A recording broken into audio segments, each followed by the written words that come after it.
عمركم تخيلتوا باللي الرخام، الفلوس، الذهب، السلطه، هادشي كامل كنحلموا به، ولكن يقدر يكون في ثانيه واحده ما كيسوى والو. انا اليوم جيت نعاود لكم قصه هزات الكيان ديالي، قصه عشت التفاصيل ديالها وكانني كنت تماك، الشخص اللي استدعوه باش يدير واحد المهمه صعبه. تخيل معايا تدخل لواحد القصر كيشعل بالنظافه باش تغسل جثه ديال راجل خانز فلوس، ولكن الصدمه هي ملي تحيد الغطاء اللي وجهه تصيب الاف ديال النمل كينهش في الوجه ديالو. هو عاد مات. ركز معايا مزيان حيت هادشي اللي غادي تسمع دابا غادي يغير النظره ديالك للحياه. وغادي نحط راسي مكان داك المغسل وغادي نعاود لكم شنو طرا بالضبط. دخلت الفيلا، الريحه ديال العود كانت في كل قنت، الخدامه واقفين كيتسناو. طلعت للبيت، حطيت الدوزان اللي كنخدم بيه، قربت من الناموسيه وعريت وجهه. رجليا فشلوا عليا، النمل الاحمر خارج من النيف، من الودنين، من العينين، كأن الكزدة ديالو ولات العش ديال هذاك النمل. في هذيك اللحظة حاولت نمسح وحاولت نطهر، ولكن النمل كيزيد يخرج من الداخل. الفيلا نقية، البيت نقي، ولكن هاد الحشرات كانت بحال إلا مأمورة بشي حاجة غريبة.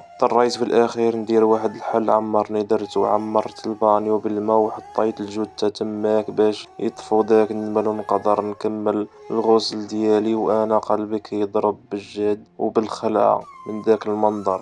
ملي ساليت العمل ديالي وخرجت ما قدرتش نسكت وما قدرتش نتمالك النفس ديالي. سولت واحد الشاب من العائلة ديالهم، قلت ليه يا ولدي مال هاد السيد، اشنو كان كيدير في حياته؟ الدري هبط على راسه وبدا كيبكي بمرارة وحرقة. قال لي السر اللي جمد الدم في عروقي. قال لي الاب ديالي كان كيعامل الام ديالو جداتي معاملة الوحوش، كان كيضربها وكيسبها وكان كيسد عليها في البيت بوحدها وكيعطيها تاكل غير الخبز والماء، وهي صابرة وكتحمل عليه وكتقول للناس غير طحت باش تزين الصورة ديالو قدام الناس. تما فهمت باللي داك النمل ما جاش من برا، هذه كانت عقوبة عقوق الوالدين اللي ربي عجل بيها في الدنيا قبل الآخرة. ماشي باش تخافوا ولكن باش توعاو. المجتمع ديالنا ولا كينصفض الأم والأب بسبب الجري ورا المادة.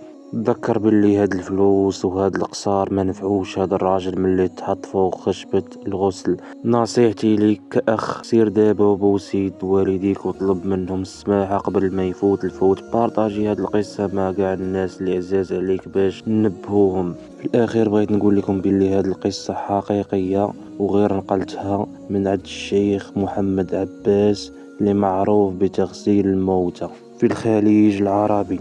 وقول لي في التعليقات واش عمرك شفتي وسمعتي بعقوبات عاق الوالدين في الدنيا.